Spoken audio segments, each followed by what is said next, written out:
VLE को मेरा नमस्कार। मैं Ajay Choubey, CSC state office Lucknow से। आज की मुलाकात श्रृंखला अंतर्गत आज हम लोग बात कर रहे हैं एक बहुत ही महत्वपूर्ण सेवा, प्रधानमंत्री डिजिटल ग्रामीण साक्षरता अभियान पीएमजी दिशा। एक तरीके से बात करें तो सीएससी को गांव-गांव तक पहुंचाने का ये पहला एक तरीके से बड़ा प्रोजेक्ट था, जो कि प्रधानमंत्री के सपनों को डिजिटली साक्षर बनाने के लिए प्रत्येक परिवार से पूरे हिंदुस्तान में हमें नियुक्त किया गया था।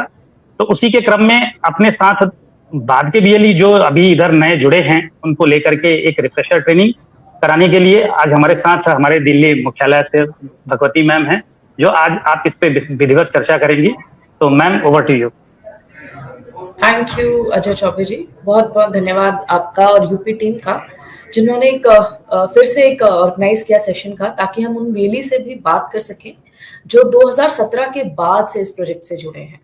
जैसा अजय जी ने बताया कि प्रोजेक्ट की शुरुआत अप्रैल 2017 में इस उद्देश्य से की गई थी कि भारत के ग्रामीण इलाकों के प्रत्येक परिवार से एक व्यक्ति डिजिटल रूप से साक्षर हो सके, कंप्यूटर मोबाइल फोन से न सिर्फ वार्तालाप बात करना सीखे, बल्कि पैसे का लेन देन, कम्युनिकेशन, संपर्क, संचार, इन तरह की चीजों से भी जुड़ सके।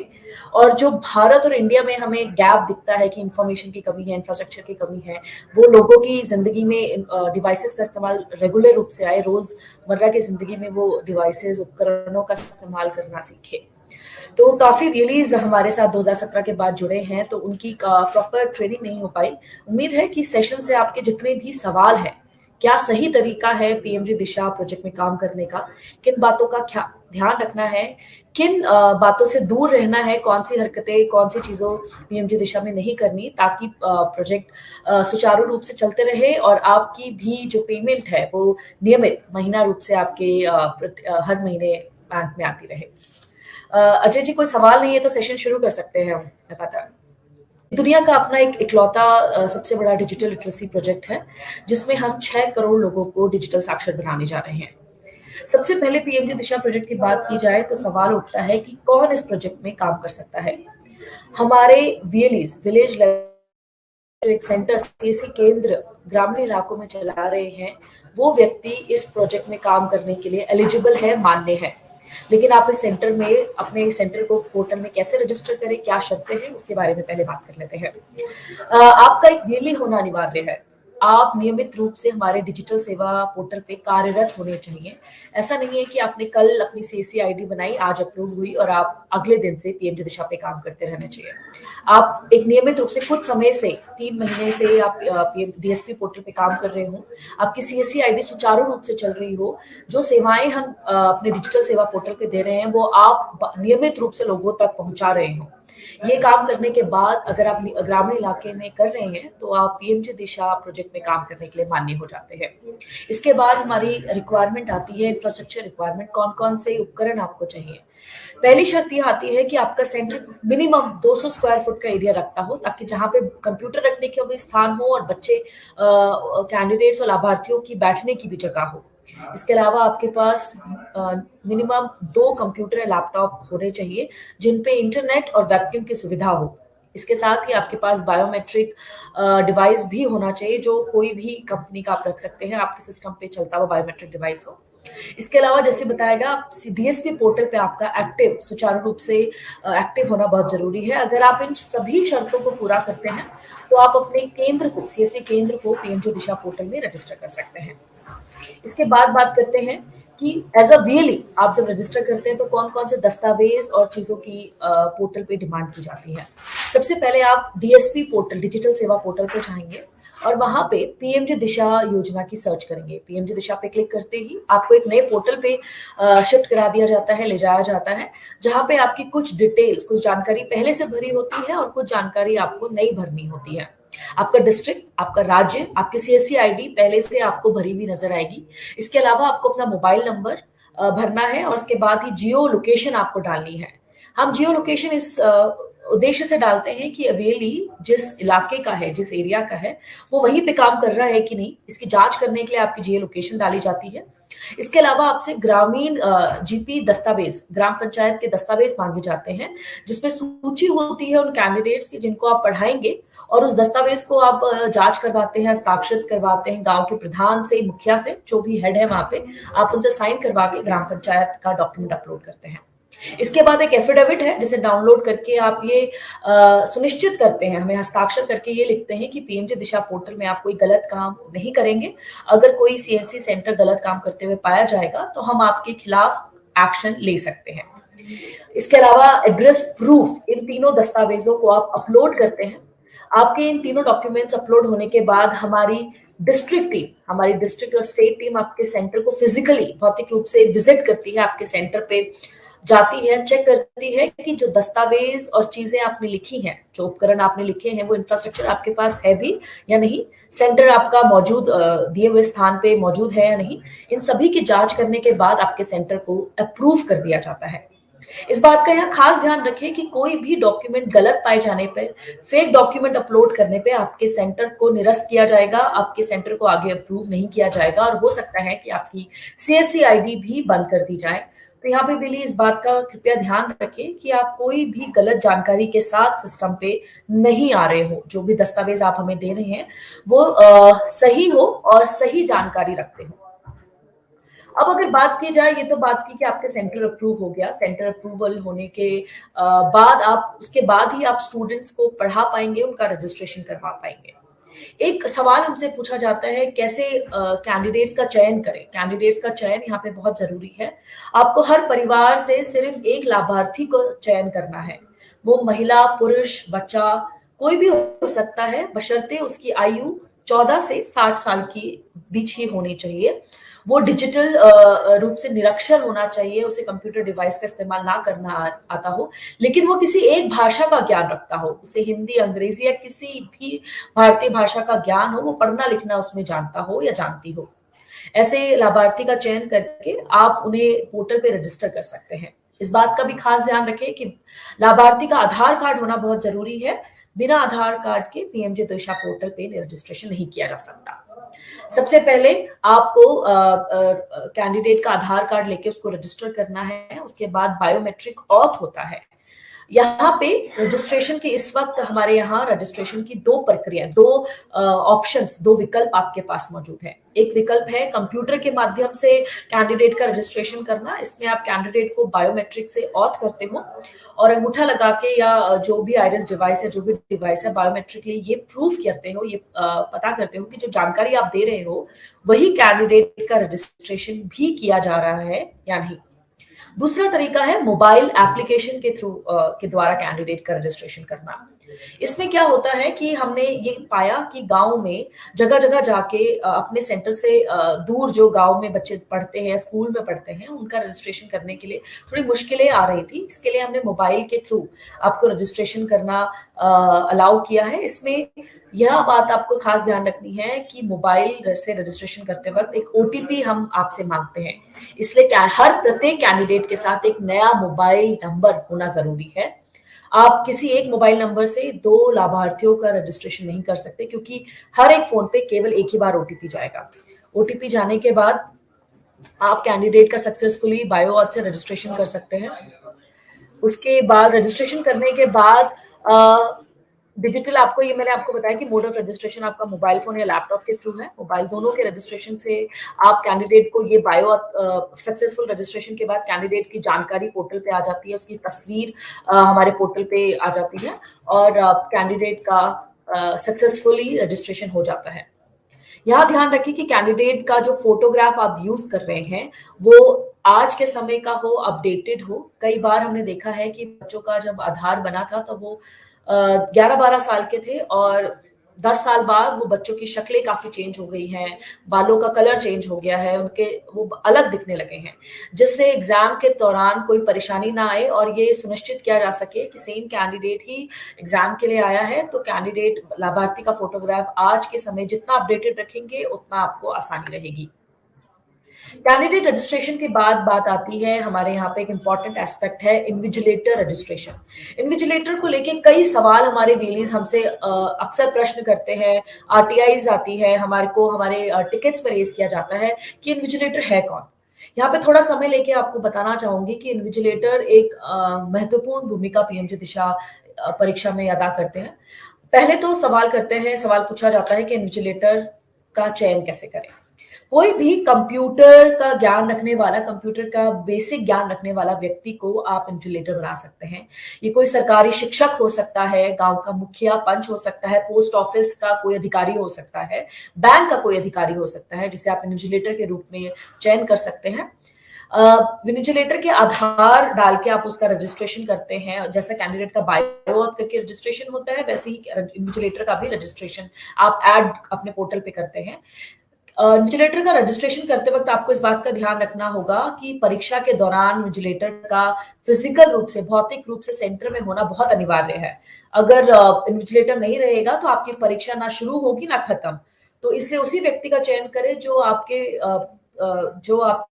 परीक्षा केंद्र में पहुंच सके समय पे और कैंडिडेट का एग्जाम करवा सके। ऐसे ही व्यक्ति का चयन करें जो पढ़ा लिखा हो और थोड़ा कंप्यूटर और तकनीकी ज्ञान रखता हो। इसके बाद इन्विजिलेटर के रजिस्ट्रेशन के लिए आपको उसका आधार चाहिए होता है।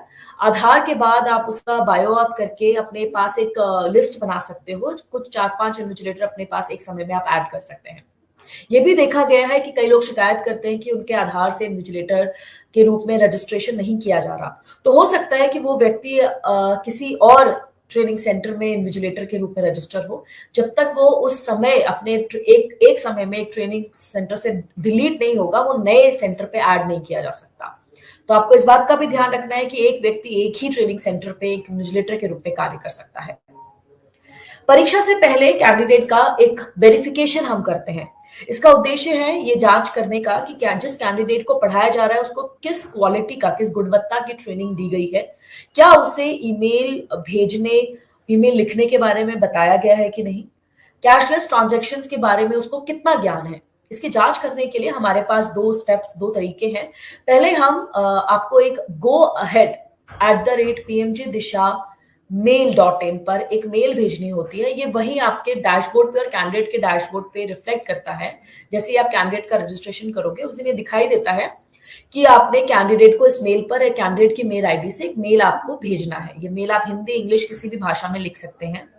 इसके अलावा हम एक डमी ट्रांजैक्शन, एक वर्चुअल ट्रांजैक्शन करवाते हैं 1-1 रुपए की 3 बार, ये जांच करने के लिए कि कैंडिडेट को वर्चुअल पेमेंट, ऑनलाइन या कैशलेस पेमेंट करनी आती है या नहीं। अब अगर बात करें कि कैंडिडेट को पढ़ाया क्या जाता है, 5 विभिन्न मॉड्यूल्स में कंप्यूटर की बेसिक जानकारी देने की कोशिश की गई है। यह मॉड्यूल 22 भाषाओं में कैंडिडेट के पोर्टल डैशबोर्ड पे अवेलेबल रहते हैं। जिस भी भाषा, जिस भी लैंग्वेज में कैंडिडेट कंफर्टेबल है, उसे ज्ञान है उस भाषा का, वो उस भाषा में उन मॉड्यूल्स की पढ़ाई कर सकता है। ये मॉड्यूल्स डिजिटल डिवाइस के बारे में बताते हैं, उनका कैसे डिजिटल डिवाइसेस को चलाना होता है, इंटरनेट का क्या उपयोग है, इंटरनेट का संचार, कम्युनिकेशन के लिए कैसे इस्तेमाल करें। साथ ही डिजिटल फाइनेंशियल टूल्स कौन कौन से हैं, जिनमें यूपीआई और आपके पैसे ट्रांसफर करने के जो विभिन्न वॉलेट्स हैं, विभिन्न प्लेटफॉर्म्स हैं, उनका इस्तेमाल कैसे करना है, सही तरीका क्या है इनके इस्तेमाल करने का, कौन कौन सी जानकारी आप किसी के साथ शेयर कर सकते हैं, कौन सी जानकारी किसी के साथ शेयर नहीं करनी, अपने एटीएम डेबिट कार्ड को कैसे सुरक्षित रखना है। इन सभी को इन 5 मॉड्यूल्स में अलग अलग तरीकों से बताया गया है, ताकि हमारे ग्रामीण नागरिकों को ये पता चल सके कि किस तरह की जानकारी वो आगे साझा कर सकते हैं और किस तरह की जानकारी अपने परिवार वालों के साथ भी शेयर नहीं करनी है। अब यहाँ पे कैंडिडेट को 20 घंटों की ट्रेनिंग दी जाती है। ये ट्रेनिंग 10 दिन, मिनिमम कम से कम 10 दिन और अधिकतम 30 दिनों के अंदर आपको कैंडिडेट लाभार्थी की ट्रेनिंग खत्म करनी है और उन्हें विभिन्न मॉड्यूल्स में जो भी पढ़ाया गया है आप उन्हें पढ़ा सकते हैं। चाहे तो आप कैंडिडेट को, लाभार्थियों को ग्रुप में, एक समूह में पढ़ा सकते हैं, नहीं तो उन्हें कंप्यूटर लैपटॉप के आगे बिठा के मॉड्यूल्स के थ्रू भी पढ़ाया जा सकता है। वो कैंडिडेट की लर्निंग स्किल्स, वो कितना जल्दी सीखता है, उस पर भी बात करती है। आप उन्हें समूह में भी पढ़ा सकते हो। कई बार देखा गया है कि समूह में बच्चा ज्यादा सीख रहा है, ज्यादा पढ़ रहा है आसपास देख के। अब कैंडिडेट का रजिस्ट्रेशन भी हो गया, उसकी आपने ट्रेनिंग भी कर ली और उसका वेरिफिकेशन भी हो गया। अब सबसे इंपॉर्टेंट जो महत्वपूर्ण स्टेप है वो आता है कैंडिडेट की परीक्षा करवाना।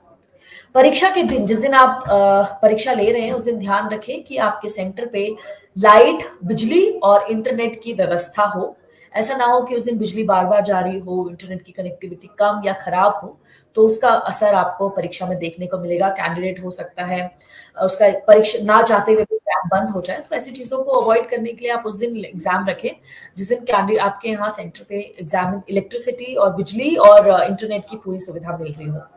इसके अलावा आपको बायो ऑथ के थ्रू सबसे पहले कैंडिडेट और विजिलेटर को बायो ऑथ करना होता है, ये सुनिश्चित करने के लिए ही कि जिस कैंडिडेट का आपने रजिस्ट्रेशन किया है वही परीक्षा देने आया है कि नहीं। आपको कैंडिडेट से डिमांड करनी है कि वो अपना आधार कार्ड या कोई भी पहचान पत्र उस दिन अपने साथ एग्जाम के दौरान, परीक्षा के दौरान लेके आए। और जैसे ही एग्जाम शुरू होता है, आप बायो ऑथ करने के बाद आपकी स्क्रीन में कैंडिडेट का फोटोग्राफ और कैंडिडेट की पहचान पत्र की फोटो की मांग की जाती है। इस समय आपको ये ध्यान रखना है कि कैंडिडेट का फोटो बिल्कुल साफ हो और जो पहचान पत्र की फोटो आप लिख रहे हो उसमें लिखे हुए अक्षर साफ स्क्रीन पे दिखाई दे रहे हो। लाइट की व्यवस्था ऐसी हो कि शक्ल देख पा रहे हो और पहचान पत्र पे लिखा हुआ टेक्स्ट भी स्क्रीन पे पढ़ा जा पा रहा हो। कैंडिडेट की परीक्षा स्टार्ट होती है, आरंभ होती है, उसको 1 घंटे का समय दिया जाता है। उस 1 घंटे में उसे 25 मल्टीपल चॉइस क्वेश्चंस पूछे जाते हैं, जिसमें उसे एक सवाल के 4 जवाबों में से एक सही जवाब दिया जाता है। एक आखिरी का सवाल पूछा जाता है जिसमें हम लाभार्थी की टाइपिंग स्किल, उसे कितना टाइप करना आता है, उसकी जांच की जाती है और 1 घंटे के भीतर भीतर इन सभी सवालों के जवाब उसे देने होते हैं। सवाल के सभी जवाब खत्म होने पे सबमिट बटन पे क्लिक करना होता है। ये आपको ध्यान रखें कि कैंडिडेट परीक्षा खत्म होने से पहले सबमिट बटन पे क्लिक ना करें। सबमिट होते ही कैंडिडेट की परीक्षा समाप्त हो जाती है और उसको उसी के तुरंत डैशबोर्ड पे एक प्रोविजनल सर्टिफिकेट दे दिया जाता है, जिसमें लिखा जाता है कि इस दिनांक को कैंडिडेट पीएमजी दिशा परीक्षा के लिए बैठा था और सक्सेसफुली पास कर गया है। 45 दिन के भीतर भीतर आप जिस एग्जाम एजेंसी से कैंडिडेट ने एग्जाम दिया है, 45 दिन के भीतर उसका ओरिजिनल सर्टिफिकेट भी उसके डैशबोर्ड में आ जाता है। यहाँ पे कई सवाल हमसे पूछे जाते हैं कि हमें अपना सर्टिफिकेट कहाँ से लूं, ट्रेनिंग सेंटर तो 2 साल पहले बंद हो गया या नहीं मिल रहा, तो मैं अपना सर्टिफिकेट कहाँ से लिया जा सकता है। तो यहाँ पे मैं उन सभी लाभार्थियों और वीलीज को बताना चाहूंगी कि अगर आपने पीएमजी दिशा की परीक्षा पास कर ली है तो आपके डिजी लॉकर में भी वो सर्टिफिकेट उपलब्ध है। आप अपने डिजी लॉकर में लॉग इन कीजिए और वहां पे आपको अपना पीएमजी दिशा का सर्टिफिकेट दिखाई दे जाएगा। एक चीज का बात यहाँ पे खास बात ध्यान रखें कि जब आप परीक्षा के लिए जा रहे होते हो, आपको अगर आपने गलत जानकारी दी है तो आपको वहां पे रोक दिया जाएगा। आपको बोला जाएगा कि सही जानकारी के साथ वापस आए। अगर 3 बार के बाद आपने दोबारा से 3 बार गलत जानकारी के साथ अपने एग्जाम में अपीयर हुए, उसके बाद आपको परीक्षा से ब्लॉक कर दिया जाता है, आपकी आईडी को निरस्त कर दिया जाता है। वो कैंडिडेट फिर कभी एग्जाम पे नहीं बैठ पाएगा। तो ऐसी स्थिति को अवॉइड करने के लिए, ऐसी आपके साथ स्थिति ना हो, तो ध्यान रखें कि कैंडिडेट का फोटोग्राफ साफ दिखता हो, उसका नाम, पता, डेट ऑफ बर्थ, जो भी पहचान पत्र में जानकारी दी गई हो वो साफ दिखाई दे रही हो। अब ये तो थी आपकी कैंडिडेट की पूरी जर्नी, जहां पे हमने उसका रजिस्ट्रेशन करवाया, उसकी ट्रेनिंग और परीक्षा करवाई। अब एक बात करते हैं कि पीएमजी दिशा स्कीम में जब आप पीएमजी दिशा में एज अ वीएलई काम कर रहे हैं तो क्या सही तरीका है पीएमजी दिशा में काम करने का और किन तरीकों को आपको अवॉइड करना है। सबसे पहले आपको बता दें कि www.pmjdisha.in ये हमारी ऑफिशियल वेबसाइट है। इसके अलावा हमारी कोई वेबसाइट नहीं है जहाँ पे हम काम करते हो। आपको सिर्फ www.pmjdisha.in पे ही विजिट करना है। यहीं से आपको आपका सेंट्रल लॉगिन और कैंडिडेट का लॉगिन होगा। ट्रेनिंग सेंटर को इन्विजिलेटर का चयन करते वक्त ये ध्यान रखें कि वो व्यक्ति फिजिकली रूप से आपकी परीक्षा के दिन आपके सेंटर पे मौजूद रहे। अगर कोई व्यक्ति आपने इन्विजिलेटर के रूप में चयन किया है वो नहीं आ सकते, तो आप किसी और इन्विजिलेटर का चयन करें, उनका रजिस्ट्रेशन करवाएं। बिना इन्विजिलेटर के आपकी परीक्षा, कैंडिडेट की परीक्षा आरंभ नहीं होगी। इन्विजिलेटर को कंप्यूटर का बेसिक ज्ञान होना चाहिए। वो कोई सरकारी शिक्षक, पोस्ट ऑफिस में काम करता हुआ व्यक्ति, बैंक में काम करता हुआ व्यक्ति या ग्राम पंचायत का सदस्य हो सकता है। अगर सवाल किया जाए, ये पूछा जाए कि पहचान पत्र के रूप में कौन कौन सी दस्तावेज इस वक्त मान्य है जो कैंडिडेट को एग्जाम के लिए अलाउ कर सकते हैं, उनमें आपका Aadhaar card, voter card, PAN card और बैंक पासबुक जिसमें लाभार्थी की तस्वीर साफ दिख रही हो और उसका नाम पता दिखता हो, ऐसे ये सभी दस्तावेज मान्य हैं। आप इन सभी चारों में से किसी भी एक दस्तावेज को दिखा के परीक्षा शुरू करवा सकते हैं। परीक्षा के पूरे दौरान 1 घंटे की परीक्षा के दौरान कैंडिडेट का चेहरा स्क्रीन पे साफ दिख रहा हो, ऐसा ना हो कि उसका आधा चेहरा दिख रहा हो, सर नीचे हो, सिर्फ शरीर का या शक्ल का एक पोर्शन दिख रहा हो। ऐसी स्थिति में आपको ब्लॉक कर दिया जाएगा या परीक्षा देने से रोक दिया जाएगा। अगर परीक्षा के दौरान आपकी परीक्षा को पॉज करके पूछा जाता है कि कीबोर्ड दिखाएं, दाएं मुड़े, बाएं मुड़े, या जो भी निर्देश आपको चैट बॉक्स में दिए जा रहे हैं तो आपको वो फॉलो करने हैं।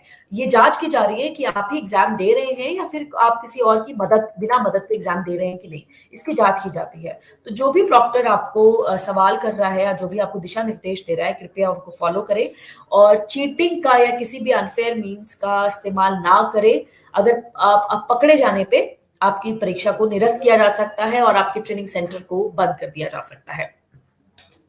इसके अलावा अपना वोटर आईडी कार्ड, जो भी हमने दस्तावेज यहाँ बोले हैं, वो कैंडिडेट को अपने सेंटर पे अपने साथ पे लेके जाना चाहिए, जिसपे अपडेटेड फोटो, ऐसा ना हो कि 10-12 साल पुरानी फोटो हो जिसमें लाभार्थी को पहचानना थोड़ा मुश्किल हो रहा हो। आपके कंप्यूटर पे कोई भी ऐसा सॉफ्टवेयर ना हो जिससे परीक्षा रुकने का खतरा हो, या आपके पास कोई भी वर्चुअल कंट्रोल सॉफ्टवेयर नहीं होना चाहिए। इसके अलावा आपके पास अपडेटेड जावा, वेब कैमरा, बायोमेट्रिक डिवाइस सारा ऑलरेडी इंस्टॉल होना चाहिए परीक्षा शुरू होने से पहले। लाइटनिंग आपको ध्यान रखें, जैसे इस वक्त आप मुझे साफ देख पा रहे हैं कि लाइटनिंग साफ है, आप मेरी शक्ल देख पा रहे हैं, वैसे ही परीक्षा के दौरान भी लाइटनिंग का इस तरीके से ध्यान रखें कि लाभार्थी का चेहरा साफ दिख रहा हो। स्क्रीन और लाभार्थी के बीच में कम से कम 1.5 मीटर की दूरी हो। लो इंटरनेट पे कभी कभार परीक्षा अपने आप बंद हो जाती है, तो इसलिए ध्यान रखें कि इंटरनेट की सुविधा पूरी उस दिन पूरे दिन एग्जाम के दिन आपको इंटरनेट चलता हुआ इंटरनेट आपको मिले, या आप दूसरे कुछ इंतजाम आपके पास हो कि अगर इंटरनेट चलना बंद हो जाए तो आपके पास कोई ना कोई इंतजाम होना चाहिए। इसके अलावा बात करते हैं क्या ना करें, इसको खास ध्यान रखें। परीक्षा के दौरान आपके कंप्यूटर या लैपटॉप में वेबकैम के अलावा कोई और डिवाइस कनेक्टेड ना हो। अगर हमारे सिस्टम ने उसे पकड़ लिया तो आपकी परीक्षा स्टार्ट नहीं होने देगा, इसलिए ध्यान रखें कि वेबकैम के अलावा कोई भी डिवाइस कनेक्ट नहीं होना चाहिए। कैंडिडेट के आसपास कोई भी प्रिंट किया हुआ मटेरियल ना हो, कोई मदद के लिए व्यक्ति मौजूद ना हो जो उसकी मदद कर रहा हो परीक्षा के दौरान। रिमोट शेयरिंग सॉफ्टवेयर जो होते हैं वो ना हो, और अगर ये पकड़े गए तो आपके खिलाफ सख्त कार्रवाई भी की जा सकती है। तो इस बात का ध्यान रखें कि कैंडिडेट खुद एग्जाम दे रहा हो, किसी की मदद ना ले रहा हो। आप परीक्षा के दौरान जो एग्जाम टैब है उसके अलावा कोई और टैब, कोई और विंडो ना खुली हो। सिस्टम पे सिर्फ एग्जाम चल रहा हो, कैमरा के आगे सिर्फ कैंडिडेट बैठा हो, कैंडिडेट के आसपास कोई मदद करने के लिए या कोई भी व्यक्ति खड़ा ना हो। इससे कई बार समझ में नहीं आता कि व्यक्ति सिर्फ ऐसे ही खड़ा है या मदद भी कर रहा है, तो आपकी परीक्षा रोकी जा सकती है। तो ऐसा ना करें, उस चीज का ध्यान रखें आप कि बच्चा कंप्यूटर में जो बैठा वही एग्जाम दे रहा हो, कोई चलता फिरता सेंटर पे ना घूम रहा हो। और आप परीक्षा के दौरान आप स्क्रीन छोड़ के नहीं जा सकते। आपको लाभार्थी को समझाना है कि अगर परीक्षा दे रहे हो बिना सबमिट बटन दबाए अगर आप उठ के चले गए तो आपको आपकी परीक्षा को निरस्त कर दिया जाएगा। चीटिंग के मामले में आपके सेंटर को ब्लैकलिस्ट किया, कैंडिडेट को ब्लॉक करके सेंटर को ब्लैकलिस्ट भी किया जा सकता है। परीक्षा के दौरान इंटरनेट डिस्कनेक्ट ना करें, इससे कैंडिडेट का एग्जाम इनकम्प्लीट रह जाएगा और फिर परेशानी आप ही को होगी। एक खास बात आपको यहाँ बताना चाहेंगे, ये हम सिर्फ यूपी स्टेट में नहीं, ये हमने कई जगह देखा है कि हमने कई ऐसे वीएलईज पकड़े हैं, हमने उनकी आईडीज ब्लॉक करी हैं जो गलत तरीके से पीएमजे दिशा में काम कर रहे थे। हमारी पूरी यूपी टीम सुचारू रूप से, सिर्फ एक विभाग यही काम देख रहे हैं कि आपका काम ठीक से हो भी रहा है या नहीं। इस काम की जांच करने के लिए अजय जी की टीम बैठी हुई है, पूरा देख रही है कि आप ठीक से काम कर रहे हैं कि नहीं, आपके दस्तावेज ठीक है कि नहीं है, इसकी जांच चल रही है। अगर आप पकड़े जाओगे तो आपकी आईडी को हम ब्लॉक कर देंगे, आपकी सीएससी आईडी के खिलाफ भी एक्शन लिया जाएगा। तो ऐसे किसी भी आपको डराने के लिए नहीं है, आप उन वीएलई से बात कर सकते हैं जिनकी आईडीज हमने ब्लॉक करी है। तो यहाँ पे मैं अपने आप को विराम दूंगी। मुझे उम्मीद है कि जो ये सेशन मैंने आपको 10-15 मिनट में इतने बड़े प्रोजेक्ट के बारे में बताया, ये इनफ होगा आपके लिए। आपको समझ में आया होगा कि पीएमजे दिशा प्रोजेक्ट क्या है और किस बातों का खास ध्यान रखना है कि एज अ वीएलई जब आप काम कर रहे हो, क्योंकि बहुत सारे चीजें हैं जो आपको इधर उधर से खबरें आपको व्हाट्सएप के थ्रू, आपको यूट्यूब के थ्रू बताई जा रही होंगी जो गलत है कि पीएमजे दिशा में आप ऐसे भी कर सकते हैं, एग्जाम ऐसे दीजिए। तो जो ऑफिशियल, जब तक कोई ऑफिशियल व्यक्ति सीएससी का आपसे बात नहीं कर रहा, उसके अलावा सारे पीएमजे दिशा के काम करने के तरीके गलत हैं। आपको जब तक किसी ऑफिशियल प्लेटफॉर्म से कोई सूचना नहीं दी जाती, आप किसी भी इंफॉर्मेशन पे यकीन ना करें। हमेशा सीएससी का ऑफिशियल व्यक्ति जो आपसे इंफॉर्मेशन शेयर कर रहा है, चाहे इस यूट्यूब के माध्यम से, फेसबुक लाइव के माध्यम से या ऑफिशियल व्हाट्सएप के माध्यम से ही आपको इंफॉर्मेशन दी जाएगी। अगर कोई और माध्यम आपका है तो वो गलत है। ऐसी बातों पे आप ना ध्यान रहे तो आपके लिए ही अच्छा होगा।